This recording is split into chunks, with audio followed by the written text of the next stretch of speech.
ado, Jessica Richards, who is EVP Managing Director Commerce for Havas Media. Let's give her a virtual round of applause, or thumbs up if you've got the thumbs up button there on your Q&A. You can see it's raised hand, just a little thumbs up there. Yeah, okay. And alongside Jessica, we also have with us Matt Cleary, who is Director of Retail and Dining from TikTok. Jessica, Matt, welcome to Festival Fridays. Hi there, thanks for having us. Yeah, thank you. Excited to be here. Good, no problem at all. Matt, I'm slightly jealous. I can see the sun shining through your window there, which is very, very pleasant. Over here in London, we had our spring at the start of this week. It's now back to autumn or winter, whichever way you want to go. But this conversation is definitely going to warm everyone up wherever they are. So, without further ado, over the last 12 months, one of the biggest changes that we've seen, particularly, has been in consumer habits and behavioural habits. A world that's turning more and more to e-commerce. People trapped in their houses, not allowed to leave, really kind of trying to buy and purchase and give consideration to products and services that in a way that they've never done before. So it's kind of ripped up the rule book, I suppose, in a lot of ways. And actually, there's a whole bunch of new marketing and media initiatives that we haven't seen before, which is absolutely fantastic. So it means more brands are paying greater attention to including e-commerce strategies in their media and marketing campaigns. Before a brand does this, and I suppose this is probably the best place to start, is there a key checklist that it should have in place in order to make sure that it's a success? Who would like to go first? I can probably kick us off on that one. It's a really good question, a really complex question, because there's so much challenge that's come, especially if you look at the past 12 to 18 months, with how consumer behaviors changed, and it was changing just almost on a daily basis as everything was happening over the past year. The way we talk about it with brands is getting a deeper understanding of who your current customer is, how being able to listen, research, and watch what they're currently doing. And then just think about your current infrastructure. How are you currently set up for retail, for distribution? What would it look like to create your own experience or to create partnerships to allow for you to adapt the way that you're selling in your product? It's certainly about making it seamless for the customer and understanding what that journey looks like so that they can purchase in the environments that they're discovering product. I really love that we're having this conversation with Matt here today, because I think so much change is happening in platforms like TikTok, where, authentically and organically, people are discovering products, shopping and telling, and it's really warranting brands to think about, okay, how does this sit within my retail ecosystem, and how do I set up the right infrastructure so that they can have those experiences, that they can access that inventory and actually complete a transaction there, but actually have visibility into what that means for the other environments that they're managing. So it's really asking a lot of questions on how you're structured, where you want to be in the next 6 to 12 months, and putting a plan behind it that allows for the right infrastructure to make those changes and not just diving headfirst in, which I know is hard to say when so much was changing as quickly as it was changing last year. Absolutely, and I think there's some really valid points in there, Jessica, as well. And taking up that last point, has that been something you've seen from certain brands who have kind of dived in without actually giving it some proper thought process as to what they should be doing? I'm sure there's been a few examples, and I don't expect you to name names, but I'm sure you've seen a few people who haven't quite done what they should have done in the first place and jumped in because they felt that it was the thing to do, as opposed to, was it the right thing to do at the right time? Sure, I don't think that's necessarily completely a bad thing too. So I don't want to set it up as completely negative, because there's so much that you can learn from experiences that may not go as appropriately as you would want. I think there are brands that probably jumped in early and may not have fully understood the customer in some of the environments that they were setting up experiences, and maybe they didn't have the right content or the right infrastructure to be able to see what was happening and respond as quickly as they would have wanted to. Or even when you think about logistics, I think almost everyone had issues within the last year in terms of customer expectations becoming increasingly higher and higher in terms of what they expected from things like fulfillment and speed of shipping and when things would be available. And honestly, there was just so much change that was happening at that time and so much complexity to the logistics that, yeah, I think every brand likely ran into challenges as they went through transformation. But there's so much to learn and gain from those challenges.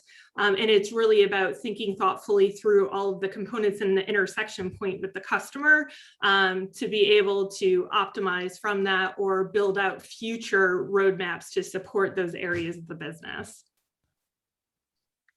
And you beautifully segue into kind of, I think next thing I was going to ask, what, besides that, what are the other big challenges that brands face trying to move into platforms such as TikTok and getting it right? What are the things they need to kind of understand, and what are the things that they often come up against? I'm happy to jump in there. I would say like the things that we look for, obviously outside of the things that Jessica mentioned, which I think are all macro, we all need to be aware of, whether it's, being prepared for products to be discovered, being able to manage the experience and deliver an experience that is both lives up to the expectation, but also I think meets the environment. Obviously the way in which people approach TikTok is with a discovery mindset, and they anticipate finding new. So how a brand maybe wants to either push a product rather than how it potentially is being pulled into conversations are all things that we talk about. In terms of preparing for that, I think to Jessica's point, it's about putting resources and teams in place to kind of be aware, whether you're actively participating on TikTok, which we hope everyone is. I think, the sooner you get on and the sooner you understand how your brand, the conversations they're having around your brand, the better. But at least being aware of what those discussions are, and being able to start to think about the moments that your community is actively looking for you. So being aware of those conversations and starting to put resources behind capturing them and planning for them. Yeah, I mean, just to build on that, I know when we're talking to brands about it, it's really about almost doing some pre-research to understand what already exists on TikTok related to the products or the brands, because in a lot of instances, the community is doing the work for you in the most optimal experience, but there's a lot to be learned, a lot of research that can be done that helps indicate how you can move forward. So I always think doing the research and listening to the customer and how they're already talking about your brand and product really helps structure the way you go forward, and also leveraging those voices that may exist on the platform that are obviously have the same attributes and authenticity to what you want for your brand and your product. But there's a lot of creators in this space that can help tell that story. And that's a really interesting point, actually, understanding the content that's within the platform already and taking that content and making that relevant to your brand. I imagine, Matt, that's one of the hardest things that you've seen with brands coming into TikTok who may have seen a peer or a rival do something amazing with a curator and think, oh, actually, we want to do something like that. Then you talk to them and you realize it's not necessarily where they're aiming, but the level of excitement from all the different content must be mind-blowing for any marketeer to suddenly look at and go, oh my God, where do I place our content alongside this content? How do we take advantage of it? How do brands navigate that? Well, I think I'm sure on its surface it looks really daunting. I think that the things that we prioritize are authenticity and really being real. So we say brands don't have to be perfect, and I think the brands who have been very successful have kind of recognized that they don't have to be perfect, and that in itself is perfect. Like they reflect the natural flow of conversations and how their community shows up. I think where you start to get into challenges is when you start to dictate the conversation, and it's a different conversation than what your community and your advocates are already having. So to Jessica's point, we work with brands to really identify what is the conversation, what is the tone, and are there creators or are there already brand assets that do a really nice way of leaning into either existing trends on the platform or existing need states that maybe our platform can help contextualize just because of the canvas that we offer. So it's exactly that. It's, you know, not trying to over polish anything and really trying to, you know, engage in the natural conversations that are existing within our communities. I like that. I think that's the key thing, because I always feel like, you know, the first thing you hear some marketers say is, oh, I must do this or I must do that, and trying to get that perfection. But it's lovely to hear, you know, the authenticity that things can go wrong, and actually consumers believe that you're more real that way, right? Exactly. Which is always key. So I suppose, you know, you're trying to navigate those challenges. I know it's going to be different for each brand, but if you had a kind of macro approach to what success looks like for a brand on TikTok, it would be great to get, you know, obviously Jessica's got the experience with a number of different brands. Matt, you've got the experience as well. It would be wonderful to know what that success looks like and what brands should be striving for. Yeah, I mean, I'll speak from the TikTok perspective, and Jessica would love your context as well on either what you see for TikTok as well as others. But you know, for us, it depends a little bit on the objective, and obviously we can work to, you know, with across our product mix to recommend the right solution. You know, is the brand looking to drive affinity? Is it looking to drive purchase? Is it looking to shift perception?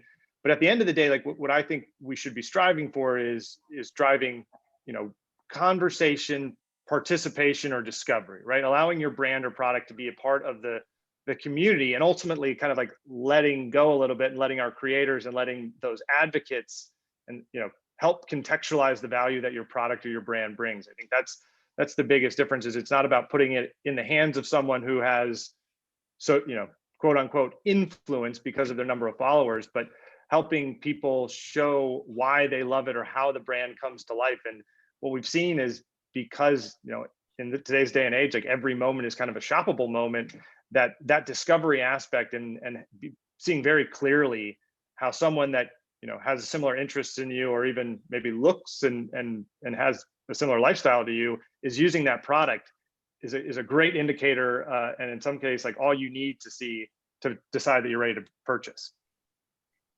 Yeah, and I think I would just build on what you said, Matt, and taking almost a step back, but certainly it is about what is the objective? What are you trying to accomplish?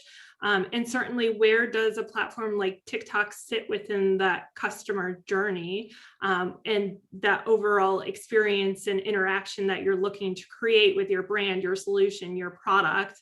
And being able to take advantage of both what's happening, the way the consumer is interacting, the way that you can show up as a brand and create that consistency of relationship across everything you're doing from a marketing perspective, with the lens of how you need to show up for the community on the TikTok platform. And using the evolving solutions, there's so many capabilities that I know are continuing to become available, being able to send into like a Shopify backend from that environment that makes that transaction so much more seamless for the consumer. So then you're leveraging the behavior that's happening, but giving them the option to respond and stay within the environment that they're in. And then the last critical piece is just being able to understand what's happening, making sure that you're setting up the right measurement structure so that as these things are happening, you can respond and make sure that in the entirety of the media marketing mix, you're valuing what's happening and valuing the customer that you're getting from these environments, so that it's constantly feeding that loop of how you need to show up. Yeah, I mean, absolutely. And I suppose, you know, we talked at the very start, or I talked at the very start about how the rules of engagement have certainly changed and evolved over the last 12 months, you know, by necessity more than anything else. It'd be really interesting, Jessica, from your perspective, you obviously have clients who want to go across all different platforms. It'll just be wonderful to know, you know, one of the platforms that obviously had lots and lots of more users and benefited out of it was TikTok, but it would be lovely to know, you know, how those percentages swung during the pandemic, like where people wanted to go and what's really kind of driving them to different platforms. Yeah, it was really interesting. I mean, you're going to see differences across the industries, but the growth that we saw from just conversations around helping to structure for DTC and the back-end experiences with our clients so that customers could come to them directly, or via, you know, the retail distribution that they have in more of the standard retailer environments and the relationships they have, but certainly in environments like a TikTok and other social environments where customers are discovering product, it was a pretty large shift we saw from other potential marketing areas. If you think of things that they may have been doing in physical locations or events or at a home, that just wasn't relevant anymore, especially at the beginning of the pandemic. It really was a transformation for a lot of brands in terms of, okay, how do I still continue that conversation, but make sure that I have the context for the way we should be having a conversation, because so much of the world has changed. So I don't have a specific percentage I would give, but it was a pretty big uptick that we're managing across just all industries in terms of, okay, now I need to be able to get in front of my customer and allow them to have access in the right way for the way we now operate as a business in a pandemic. And how is my customer constantly changing? Where are they spending their time? And obviously the amount of time, I mean, Matt, you probably have the metrics of increased time spent that was happening on TikTok. It really warranted looking at these environments and saying, okay, if this is where my customer is, how can I create content that makes sense? How can we potentially do something that's providing value or entertainment for an audience that really needs it right now, that creates, again, that goodwill and that way to interact that you can then build off of and start to think about it within what does this mean for the future and how my products and solutions or services show up in TikTok as a more potentially established aspect of where they may even be going to purchase my product.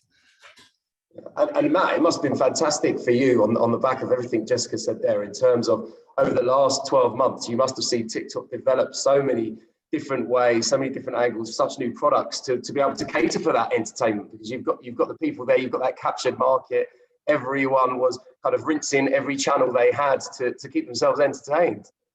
Absolutely. I mean, the reality is, you know, our goal is always to, you know, inspire creativity and bring joy. And I think obviously we benefited from being a platform where that was our mission when people were looking for that. But yeah, I mean, to Jessica's point, we're seeing people spend almost a movie's length of time on the platform every day. And it's all with this intent of either discovering or, you know, participating in, you know, as real a fashion as possible. And because we've, you know, kind of become, you know, the epicenter of culture, so to speak, it creates an opportunity for, you know, both individuals as well as brands and products to, you know, foster community. And we've seen the communities grow, you know, everything from, you know, clean talk to, like, obviously food talk being a big one, but you know, the diversity of communities and thus those, like, the different types of engagements that can happen. And I think, you know, the hashtag TikTok made me buy it is a great example of just how product discovery has taken off. And thus our goal is to, you know, speak to kind of what Jessica talked to at the beginning, is create experiences that blend, again, like what we think is really unique about how people discover products to pretty seamless commerce. And whether that is through, obviously, the Shopify integration we talked about, or even products we launched this week with, you know, lead generation cards globally, so that, you know, brands can connect and communicate really personalized on their own terms. So exactly, like, there's more to come. Stay tuned as we continue to create and shrink the discovery to purchase funnel on the platform. And at one point, I'd love to pick up on them as a few, but the one that strikes out to me is the communities building. I think that suddenly became very, very important over the pandemic. But I suppose there's always perceptions about any product and any kind of new tool that can be used in that media or marketing armory. One thing that, you know, I'm sure you get leveled a lot and we get asked a lot is, oh, TikTok's just for FMCG brands, but it's really interesting. And I'm sure I'd love to get your take. The opportunity for types of brands is vast, whatever sector they may be, whether it's automotive, whether it is pharma. I mean, have you seen a rise in the other types of sectors that are wanting to get involved with the platform from a consumer perspective? Yeah, I mean, absolutely. I believe that there's, you know, again, the communities are vast, and with over, you know, our audience of over 100 million active users, there's something for everyone there. And I think that's the really exciting piece of this is, you know, it's not just, you know, Maybelline and makeup, which we've seen, or it's not just leggings from Aerie that we've seen. Feta cheese has had a moment. Pickled garlic is the newest thing. Like it spreads wide and far in terms of what can be successful. And I think the reality is because of the way in which people are primed for that next video and this discovery mindset, it actually makes people more open and receptive to messaging. And I think it actually makes kind of creates this impulse purchase, where if you immediately see something and it's tied to your interest, which is how we deliver content, it's not on a social graph, it's on an interesting content graph, then inherently that's a advantage for pretty much every category, right? If you can contextualize it and bring it to someone in a way that is relevant while they're opting in to hear something new or to see something new.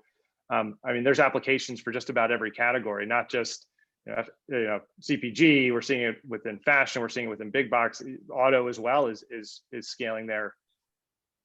And that's really exciting. And Jessica, you must be from the coalface of your world. You've got clients in all sectors. So it's really interesting. I'm sure most of them are asking how they get involved, and there's probably a way for them to get involved.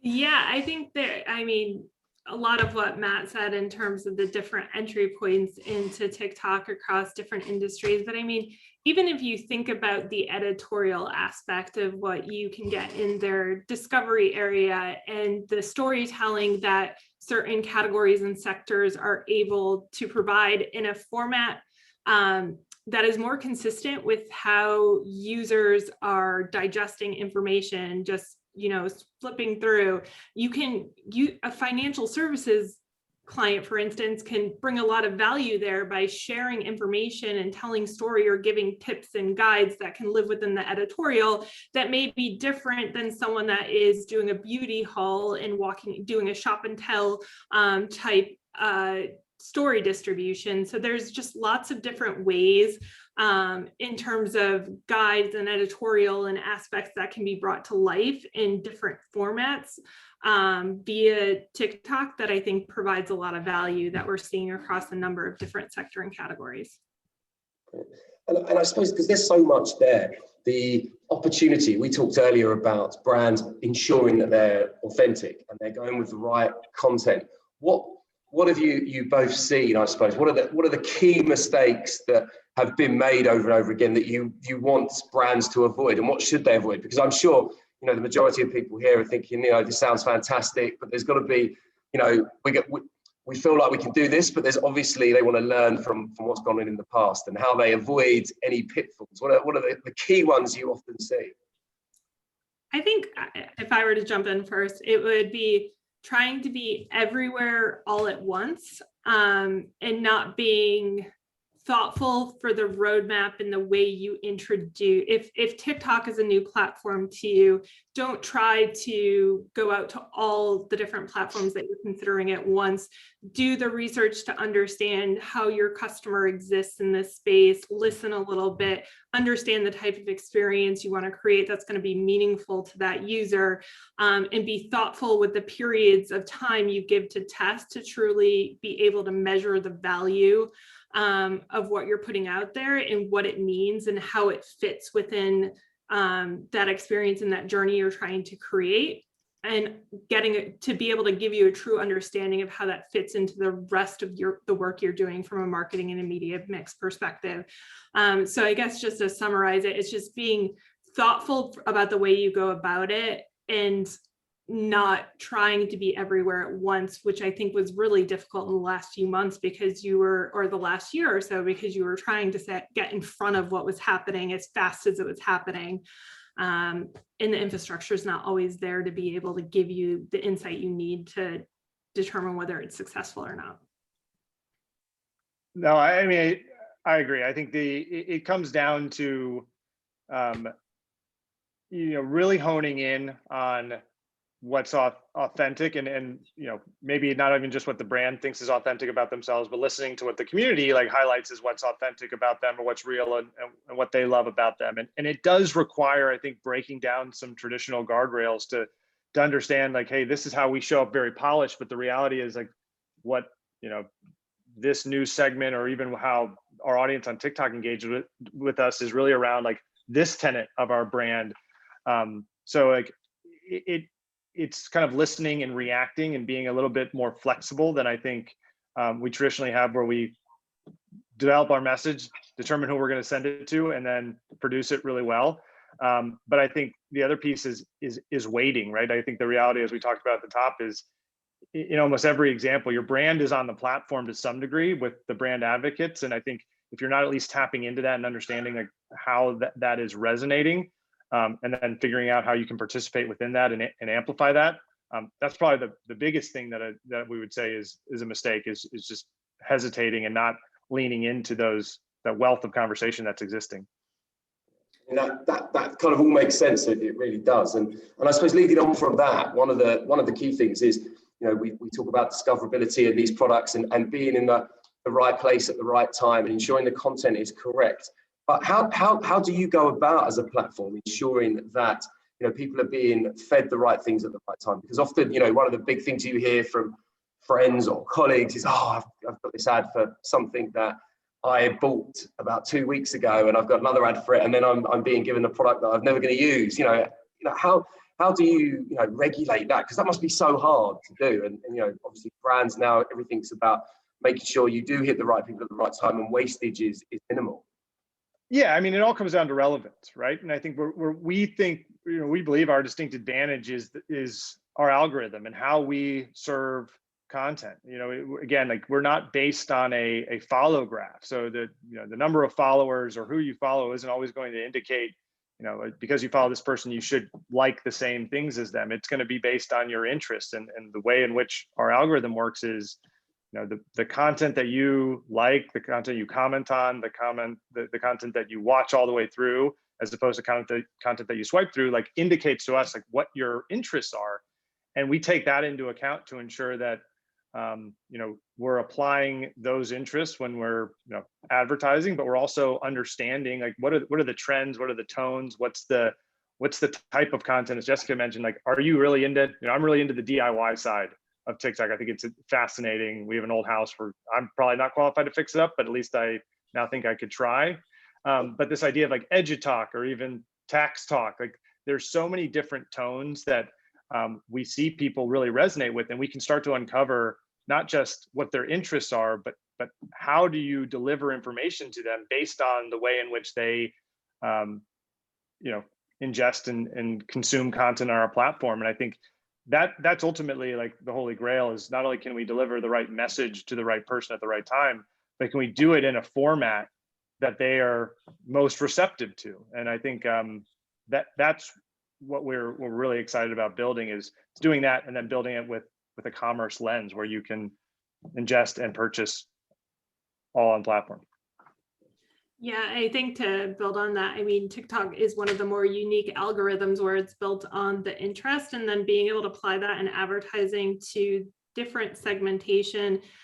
You have ingoing segmentation, your customer information as an advertiser, being open to potential growth areas or new types of segments that may exist on these platforms, and being able to listen and create different content that provides that context, I think just allows you to tell the story. And then you need to use the tools and the technology, especially on the media side of it, to make sure that you're managing for that experience, whether it's a sequence or frequency capping and all those tactical components that come with developing out a campaign. But I think that's really just the critical piece to building it out further, and just understanding how you're showing up in the environment.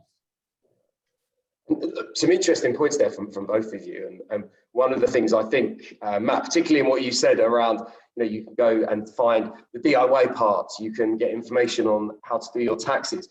I think one of the misconceptions around TikTok and also other social platforms is that it's effectively for just the very young generation, kind of 25 and under. But I think, there are probably brands here who are watching this thinking, no, it's not for us, because yes, we are after young people. We're also after that kind of middle-age group and then the older group. What do you say to that? Because it's quite clear that some of the content matter on there, and when I've been on there, is definitely for, a 40+ person as well. Yeah, I mean, with with the scale that we have now, with the over 100 million in the US, like it inherently lends itself to a more diverse, of age, content, lifestyle, you name it. Like we're built on such a wide-ranging demographic now that it's multi-generational, and it's one of the few platforms where kids are actively saying, hey, mom and dad, can we do this together? And you see these like participatory multi-generational creators, whether it's the McFarlanes, who are really well, or others where it's the whole family gets involved. But I think we're seeing more and more millennials even join the platform. There's a huge meme going around more recently about I first joined TikTok as a dare and now I'm addicted. Like the reality is, the algorithm, if it works, if it does its job, which we believe it does consistently and does it really well, just getting you in, you find that the content that you're most interested in finds you. And so that doing it, it's allowed us to, again, create pockets and communities that are not just Gen X, but are, we've got grandparents who are as successful in creating content as any Gen Xer. And I think that's really, really cool to see on the platform. Yeah, absolutely. And I think there'll be brands here who have an older generation of an audience who wouldn't have thought, how do they utilize, and they could utilize TikTok's audience. So I think that's really exciting. I suppose one question I have for you both is, we're in this kind of bit between post-pandemic to pandemic kind of not disappearing, but being under control in certain parts of the world. As that world opens up, and obviously you have this huge influx of users, of brands that want to do it. How do you, I suppose two questions here, probably one for Jessica, one for Matt. More to Jessica, how do you ensure that brands want to keep using TikTok and putting their advertising budget into that, as opposed to kind of moving back out to things like out of home that may well open up soon? And for you, Matt, how do you ensure that you guys stay relevant and keep the number of users that you've put into the platform that are making it such a wealth of experience and knowledge? How do you keep them there? Yeah, I think it's about continuously understanding where the customer is, where the audience is, and what that looks like in terms of business growth for you. So it's not to say that one may be better than the other, but how does it fit into the entirety of the mix? And that really requires knowing the goals, knowing what you understand about the customer, and understand which value, what role each of those channels is playing in driving the business outcome that you're looking for. So there's a lot of research out there right now on behaviors that change during the pandemic, especially when it comes to e-commerce and some of the comfort level with purchasing in new environments and online. And a lot of it is indicating that those key points are likely going to remain. People have really high expectation in terms of delivery now and access, and how quickly fulfillment should be happening, and being able to go and purchase as they're discovering products. So I think a lot of that will still be warranted and have heavy support behind it, because that customer behavior is indicating that that's where they're spending their time, and it warrants creating an experience around it. But there's still so much value to the other touch points that happen within that customer experience to tell the brand story, to bring that to life. So it's just creating the right mix and constantly understanding your consumer and being set up to be able to responsibly allocate in the most appropriate way to interact with them and drive them to the outcomes that you're looking for. So I don't necessarily, I think it's different on an industry and a client by client basis, because the way the person shows up for those brands or wants those brands is going to be slightly different. But I think there's a lot that's changed in terms of expectation, and we need to be built to be supporting those expectations.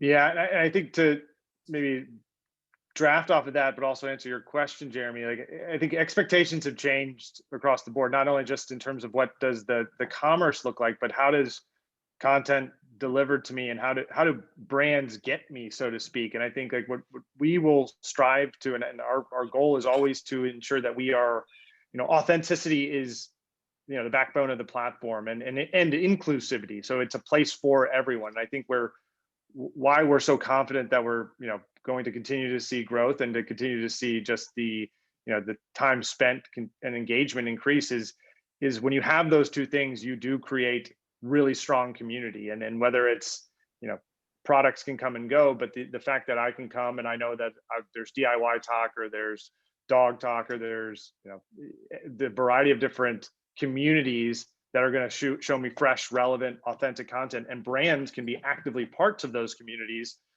is what I think, you know, why we're so you know, confident that this is a platform that's here for the long run. Yeah, one of the great things about that with your communities, and you mentioned it earlier, Matt, you know, people are spending a lot of time on TikTok while they're watching programs, while they're watching movies. So I presume the opportunity to collaborate with other media channels from a traditional perspective, from a new perspective, is great, particularly as the world opens up. There's lots of opportunities for you guys to further those collaborations as well. Well, I would correct it a little bit and just say that, you know, they're likely not doing it. You know, the challenge with TikTok is it's really hard to do anything else while you're on TikTok if you're on it, because of it's sound on, it's immersive. So like it's a little bit more challenging to, like, you know, you watch it in between commercials, I guess, as an alternative. But I do think, to your point, that what we're finding is there's so many different ways in which these industries and these other, like, you know, events are able to leverage the canvas to create extensions in really unique ways, that I do think will be really exciting as we get back to some sense of normalcy. I think it's very exciting. I think it's great for the industry, and it's certainly, you know, we were in a phase, I think, of transformation, and we've certainly had that accelerated in the last 12 months. And it's kind of, you know, keep your hats on as you try to navigate it, which is very difficult in itself.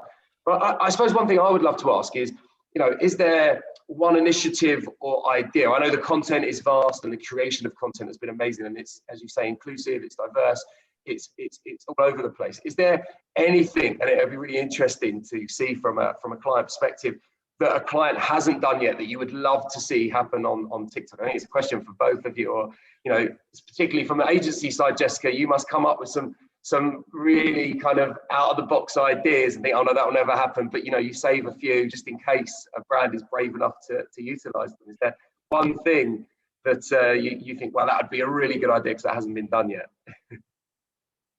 Oh, that's a really hard question. There's always so many good ideas that are coming. And Matt may tell me that, oh, we have done that before.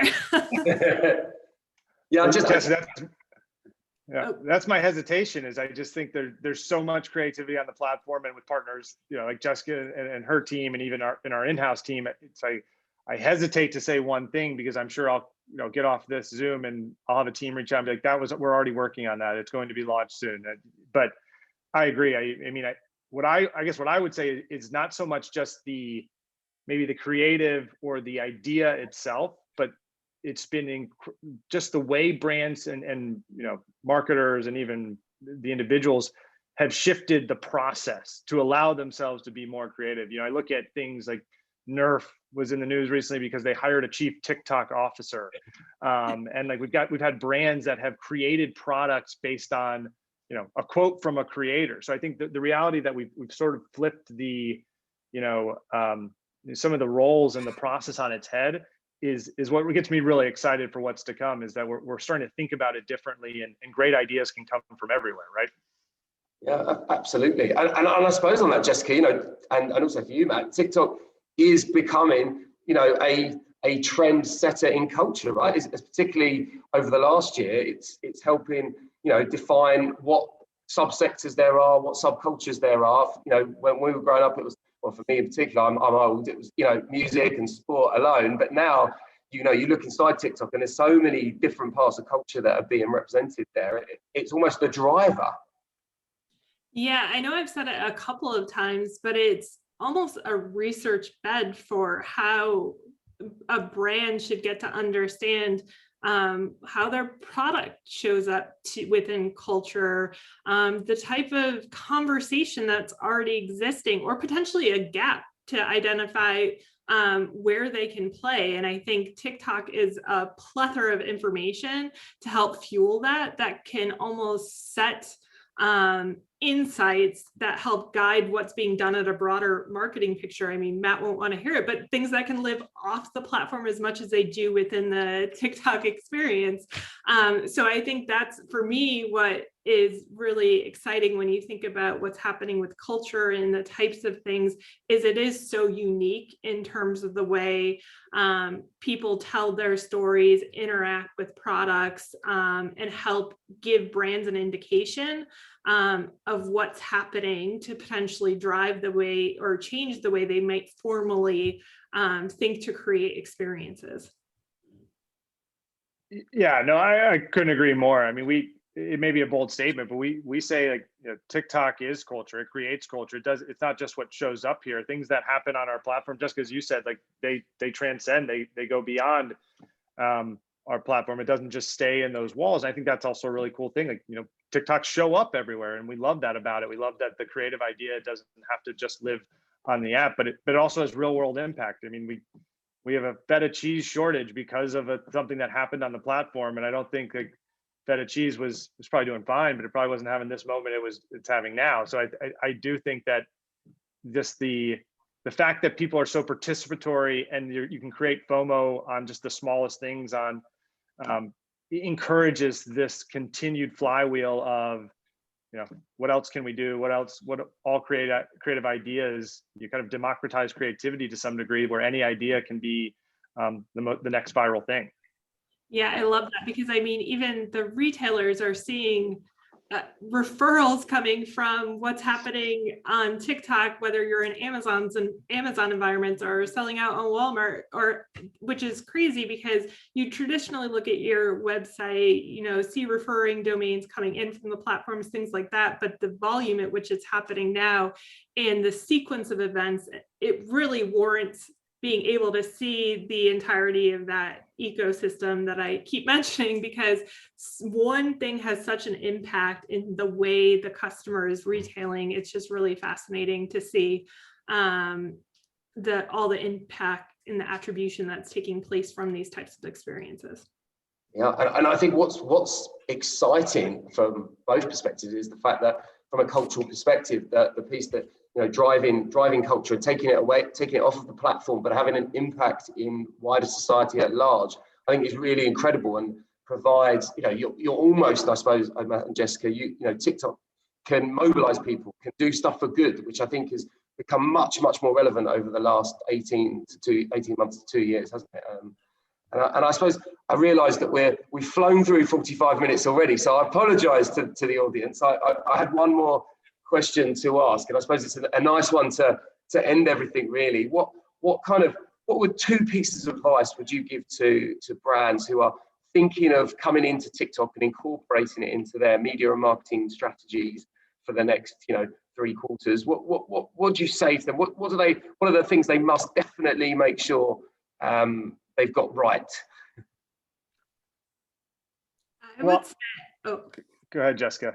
I was going to say, I would say it's 2 things. It's do the research and understand the community and how you may already currently show up, or at least the category potentially shows up, and then identifies the ways that represent you, but also create authenticity for the way the community is looking for brands to create experiences. And I guess it's a third one, but be comfortable with testing and learning, and that it may take time to create the right experience, but it's still an opportunity to gain insight. No, I mean, I will do my best not to copy verbatim, because you put it exactly that, but I would say jump in. Like, the platform is open, and there's whether it is like for a research hotbed or just understanding how you can better, you know, understand how your brand or product is showing up in the, you know, minds of all these different segments.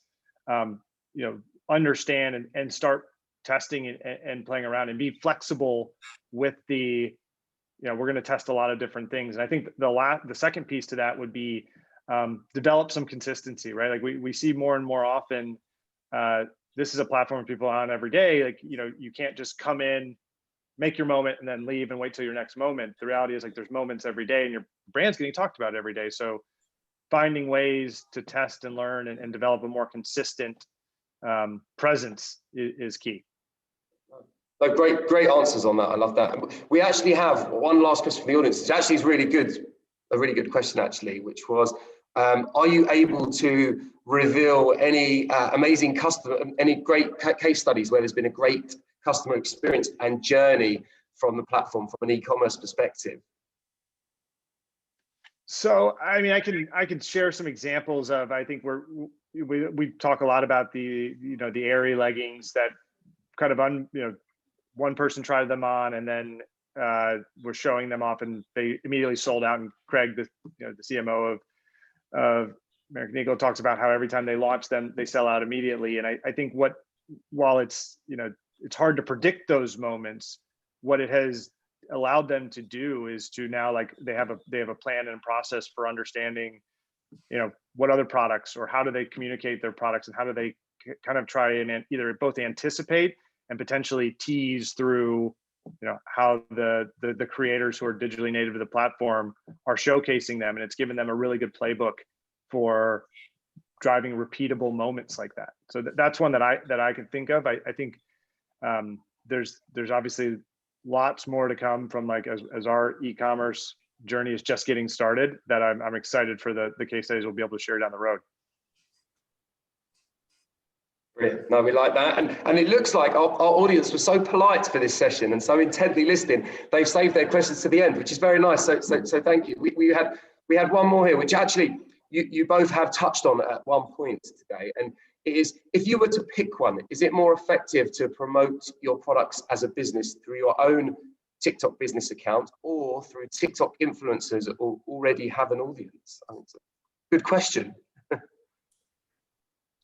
I mean, I would have to, and maybe it's not as direct of an answer, but it would have to depend on the brand and what the business goals are. I think in a lot of instances, it's a combination of both.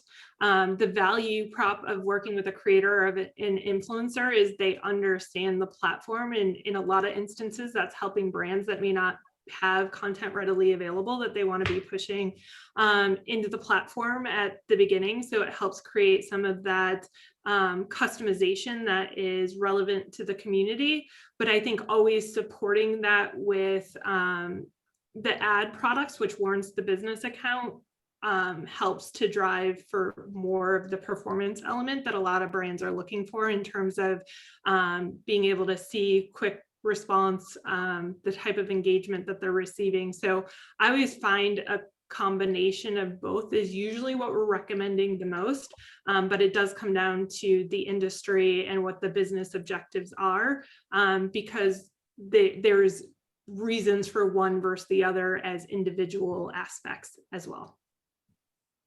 No, that's exactly right. Like, I think we would say from a creator's perspective, they're the lifeblood of the platform. They get it. Everyone, to some degree, if you're creating content on the platform, is a creator. But whether it comes down to the brand needs and the objectives and what can we also see brands who leverage creators consistently and almost create a creator loop because they just represent their brand so great. So they kind of become consistent parts of the brand account in many ways. So I do believe it can depend on the needs, and we're seeing brands leverage both. We're also seeing brands, look internally and finding people who are part of the brand who are actually now their creators. I just saw Disney popped up in my feed last night with the chairman of the parks walking people around and sharing kind of like behind the scenes. And I thought it was a really cool way to leverage very real, authentic personality through the brand account.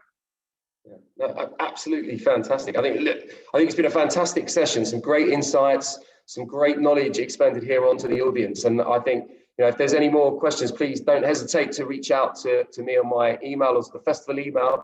I'm sure Matt and Jessica will be happy to answer them at another time. I hope you've enjoyed this. I think it's been absolutely fantastic. Very, very knowledgeable. You've been a great audience. You've stayed with us for, 52 minutes now. So I appreciate that. I know it's a Friday and it's lunchtime or home time for wherever you are around the world. But thank you very much. Let's have a good virtual round of applause for both Jessica and Matt. Thank you very much. You've been great. This has been Festival Fridays. Thank you to the audience. We will see you in a few weeks. Thank you very much, everybody. Bye-bye. Thanks so much. Bye-bye. Thanks, guys.